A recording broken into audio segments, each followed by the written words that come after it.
जरा सोचो, एक कुंफू मास्टर अपने गुरु की मौत का बदला लेने के लिए सारी हदें पार कर दे। मेरा नाम है विशाल, अनोखी फिल्म्स में आपका स्वागत है और चलिए सुनते हैं हमारी आज की कहानी। कहानी की शुरुआत होती है उस जमाने में जब चाइना का कुछ हिस्सा जापान के कब्जे में था। तब एक दिन चेन नाम का एक नौजवान लड़का अपने पुराने स्कूल जिंगवू में आया, जहाँ उसने डोजो युद्ध कला की ट्रेनिंग ली थी। लेकिन वहाँ पहुँचते ही उसके होश उड़ गए जब उसने देखा कि स्कूल का रसोइया टियान हेडमास्टर की मौत का गम मना रहा था। टियान ने चेन को बताया कि स्कूल के बाकी लोग हेडमास्टर के शरीर को दफनाने कब्रिस्तान गए हैं। ये देखकर चेन तुरंत कब्रिस्तान पहुंचा और वहां अपने प्यारे गुरु को दफन होते देखकर उसका दिल चकनाचूर हो गया। वो दुखी होकर उसकी कब्र पर लेट गया और फूट फूट कर रोने लगा। तब बाकी लड़कों ने बड़ी मुश्किल से उसे उठाकर हिम्मत दी। इसके 2 दिन बाद हम देखते हैं कि चेन अपने गुरु की तस्वीर के सामने बैठा ये सोच रहा था कि आखिर उनकी मौत हुई कैसे। तभी उसकी होने वाली पत्नी युआन उसके लिए खाना लेकर आई, लेकिन चेन ने कुछ भी खाने से इनकार कर दिया। इसके बाद फैन, जो कि जिंगवू स्कूल का हेड था, वो अपने साथियों के साथ आया और चेन को समझाया कि भाई दुखी तो हम भी हैं, लेकिन खाना छोड़ने से कोई फायदा नहीं होगा। तब चेन ने पूछा कि आखिर उनकी मौत हुई कैसे। तब फैन ने कहा कि उन्हें निमोनिया हो गया था, लेकिन चेन को इस बात पर बिल्कुल विश्वास नहीं हुआ।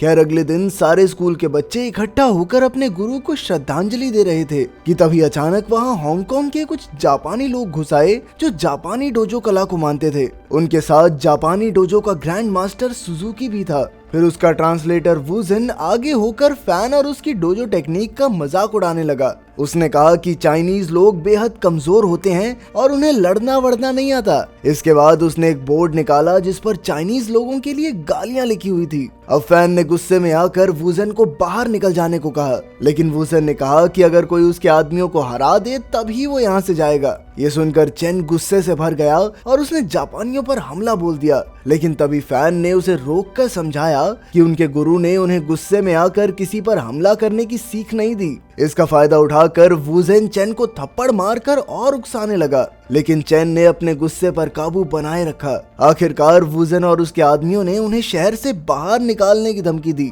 और पूरे ताव में वहां से चले गए। फिर अगले दिन चेन वही बोर्ड लेकर उनके डोजो स्कूल में पहुंच गया। उसने देखा कि वहां मौजूद सभी लोग लड़ने का अभ्यास कर रहे थे और फिर उसने उन सबको एक साथ मुकाबले की चुनौती दे दी। ये सुनकर वहां का टीचर योशिडा चेन पर जोर जोर से हंसने लगा और उसने एक लड़के को चेन का मुकाबला करने भेजा, मगर चेन ने बड़ी आसानी से उसकी हड्डी पसली एक कर दी। फिर योशिडा के काफी लड़कों ने एक साथ उस पर हमला कर दिया, पर चेन ने अपनी धुआंधार कलाबाजी और ताकत से सबको धूल चटा दी। सबके हारने के बाद योशिडा खुद चेन का सामना करने आया, पर चेन ने उसे भी कुछ ही फटकों में नानी याद दिला दी। आखिरकार चेन ने गालियों वाला कागज फाड़कर जबरदस्ती उन लड़कों को खिलाया और अपने गुरु की बेइज्जती का बदला लिया। कुछ देर बाद हम देखते हैं कि वुजिन और योशिडा सुजुकी को बता रहे थे कि कैसे चेन ने अकेले ही सभी लड़कों को हरा दिया। ये सुनकर सुजुकी गुस्से से भर गया और उसने योशिडा और उसके साथियों को जिंगवू स्कूल को तबाह करने का हुक्म दिया।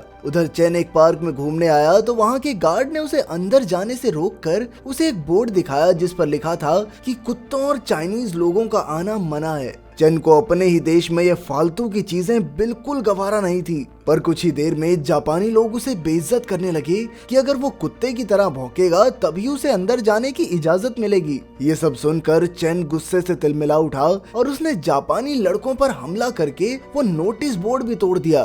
तभी गार्ड ने सीटी मारकर और गार्ड्स को बुला लिया, लेकिन तब तक वहां खड़ी भीड़ ने चेन को बचाकर भगा दिया। उधर योशिडा, वुजिन और उसके साथी जिंगवू स्कूल में आ पहुंचे और उन्होंने तुरंत वहां मौजूद सभी लड़कों पर हमला बोल दिया। फैन ने उन्हें रोकने की कोशिश की, लेकिन उन्होंने उसकी एक न सुनी और पूरे स्कूल को तहस नहस करने में जुट गए। जैसे ही योशिडा उनके गुरु की तस्वीर फाड़ने वाला था तो अचानक शू नाम का एक लड़का आगे आया और तस्वीर को बचाने के चक्कर में खुद मार खाने लगा। अंत में वुजिन ने अपने साथियों के साथ फैन और जिंगवू के बाकी लड़कों को धमकी दी कि अगर उन्होंने 3 दिन के अंदर चेन को उनके हवाले नहीं किया तो अंजाम बहुत बुरा होगा। उनके जाने के बाद जब चेन स्कूल में आया तो वहाँ की हालत देखकर उसके होश उड़ गए। तभी फैन उस पर चिल्लाने लगा क्योंकि ये सब चेन की वजह से ही हुआ था। उसने चेन को शंघाई से निकल जाने को कहा, नहीं तो सुजुकी के आदमी उसे मार डालेंगे। ये सुनकर चेन अंदर से टूट गया और उसने वहां से जाने का फैसला कर लिया। फिर जब रात को वो अकेला बैठा था तो युआन ने उसके पास आकर उसे आराम करने को कहा, मगर चेन ने कहा कि उसे नींद नहीं आ रही और फिर उसने युआन से अपने प्यार का इजहार किया, पर युआन बिना कुछ कहे सोने चली गई। तभी अचानक चेन को बिल्डिंग की दूसरी तरफ से कुछ आवाजें सुनाई दी तो वो उस आवाज का पीछा करने लगा, पर फिर उसने जो सुना उससे चेन के पैरों तले जमीन खिसक गई। उसने सुना कि टियान स्कूल के गार्ड फेंग्यूशी को बता रहा था कि कैसे उसने गुरु के खाने में जहर मिलाकर उसे मार डाला। ये सुनते ही चेन गुस्से से इतना भर गया कि उसने उन दोनों पर हमला करके उन्हें मार डाला। चेन ने उन्हें इतनी बुरी तरह मारा कि उनकी शक्लें तक पहचान में नहीं आ रही थी। अगली सुबह फैन को चेन का एक खत मिला जिसमें लिखा था कि वो गुरु के कातिलों को मारकर उनकी मौत का बदला लेने जा रहा है। तभी फैन हॉल में गया तो लड़कों ने उसे खबर दी कि टियान और फेंग्यूशी की लाशें पास के खंबे पर लटकी मिली हैं। फैन समझ गया कि चेन ने ही उन्हें मारा है और अब वो अब भी इसी शहर में है। तब फैन ने सभी लड़कों को चेन को ढूंढने का हुक्म दिया। उधर चेन गुरु की कब्र के पास बैठा मांस खा रहा था कि अचानक से युआन उसे ढूंढती हुई वहां आई। उसने चेन से पूछा कि आखिर वो आगे करने क्या वाला है, पर चेन ने उसे कुछ नहीं बताया और कहा कि वो युआन को इस सब में शामिल नहीं करना चाहता। खैर फिर वो दोनों अपने बचपन के दिन याद करने लगे और उन दोनों ने अपनी पूरी जिंदगी एक साथ बिताने की कसमें खाई। अगले दिन वुजन और योशिडा सुजुकी के पास पहुंचे और उसे खबर दी कि टियान और फेंग्यूशी की मौत हो गई है। तब ये खुलासा होता है कि टियान और फेंग्यूशी असल में सुजुकी के ही आदमी थे। सुजुकी ने गुस्से में आकर जिंगवू स्कूल पर फिर से हमला करने को कहा, पर वुजन ने सलाह दी कि उन्हें पुलिस को खबर कर देनी चाहिए। इसके बाद लो नाम का इंस्पेक्टर जिंगवू स्कूल गया और उसने फैन और बाकी लड़कों से कहा कि उन्हें 3 दिन के अंदर अंदर चेन को पुलिस के हवाले करना ही होगा। अगर वो इसमें नाकामयाब रहे तो ये स्कूल भी उनके हाथ से जाएगा और उन्हें चेन की मदद करने के जुर्म में जेल भी जाना पड़ सकता है। उधर रात को सुजुकी, योशिडा और वुजन पेट्रोव नाम के एक रशियन आदमी के साथ पार्टी कर रहे थे। जल्द ही वो सब नशे में धुत हो गए और फिर वुजन अपने घर की ओर निकल गया। सड़क पर उसे एक तांगे वाला दिखा और वो तांगे में बैठ गया। ये तांगे वाला कोई और नहीं बल्कि चेन ही था, लेकिन वुजन इतने नशे में था कि उसे पहचान ही नहीं पाया। जल्द ही चेन उसे एक सुनसान गली में ले आया और उसे बुरी तरह पीटने लगा। तभी वुजन ने सच उगल ही दिया कि गुरु को मारने का प्लान सुजुकी ने बनाया था। इसके बाद चेन ने गुस्से में हमला करके वुजन को मार डाला और उसकी लाश को भी एक खंबे से लटका दिया। जब वुजन की मौत की खबर सुजुकी को मिली तो वो गुस्से से लाल हो गया और उसने इंस्पेक्टर लो को धमकाकर उसे चेन और जिंगवू स्कूल के खिलाफ कदम उठाने को कहा। सुजुकी ने कहा कि अगर लो ये काम ढंग से नहीं कर सकता तो उसकी वर्दी खिंचवाने में उसे देर नहीं लगेगी। फिर लो के जाने के बाद योशिडा ने सुजुकी को सलाह दी कि उन्हें जिंगवू पर हमला करके वहां के सभी बच्चों को मारकर अपना बदला ले लेना चाहिए। इस पर सुजुकी भी राजी हो गया और उसने अपने आदमियों को जिंगवू स्कूल की ओर भेज दिया। उधर लो जिंगवू स्कूल पहुंचा और उसने फैन से कहा कि चेन को पुलिस के हवाले कर दो वरना अंजाम अच्छा नहीं होगा। फैन ने कहा कि उन्हें चेन के बारे में कोई जानकारी नहीं है, पर वो उसे ढूंढने की कोशिश में जरूर लगे हुए हैं। ये सुनकर लो ने उन्हें एक आखिरी दिन की मोहलत दी। वहीं युआन सीढ़ियों पर खड़ी ये सब देख रही थी। उसे एहसास हुआ कि मामला हाथ से निकल रहा है, इसीलिए उसने फैन से बात करके उसे बताया कि वो चेन का पता जानती है।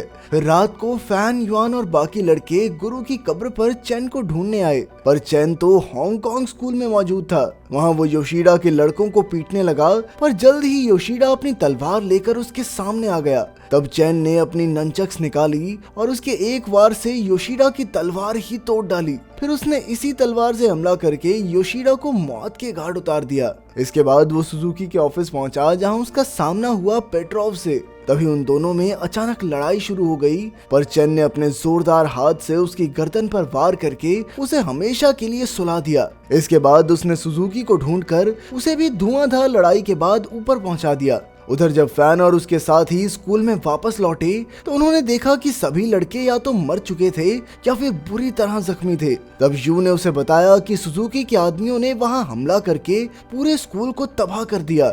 कुछ ही पलों में इंस्पेक्टर लो वहां आया और उसने फैन से चेन के बारे में पूछा। फैन ने कहा कि उसे चेन की कोई खबर नहीं है। तब लो कहने लगा कि अब उसे कानून के मुताबिक उन्हें गिरफ्तार करना होगा। इसी दौरान चेन भी वापस लौटकर खिड़की के जरिए अंदर आ गया और जब उसने देखा कि सभी बच्चे मारे गए थे तो वो अंदर से टूट गया। तभी उसने सुना कि लो फैन को गिरफ्तार करने वाला है, तो वो अचानक से खुद ही सबके सामने आ गया। उसने लो से बात की तो लो ने वादा किया कि अगर चेन खुद को पुलिस के हवाले कर दे तो वो जिंगवू स्कूल का ख्याल रखेगा। ये सुनकर चेन गिरफ्तारी के लिए राजी हो गया और स्कूल के बाहर आ गया। जब वो स्कूल से निकल रहा था तो उसने देखा कि दरवाजे पर कई जापानी फौजी उस पर बंदूकें ताने खड़े थे। ये देखकर चेन को बहुत गुस्सा आया और वो उन पर हमला करने दौड़ा। तभी सब कुछ जाम हो जाता है और हमें गोलियों की आवाजें सुनाई दी, जिसका मतलब ये था कि चेन ने अपने गुरु की मौत का बदला लेने और जिंगवू स्कूल को बचाने के लिए अपनी जान की कुर्बानी दे दी। अगर वीडियो पसंद आई तो लाइक कर देना, चैनल को सब्सक्राइब कर देना। मिलते हैं अगली वीडियो में।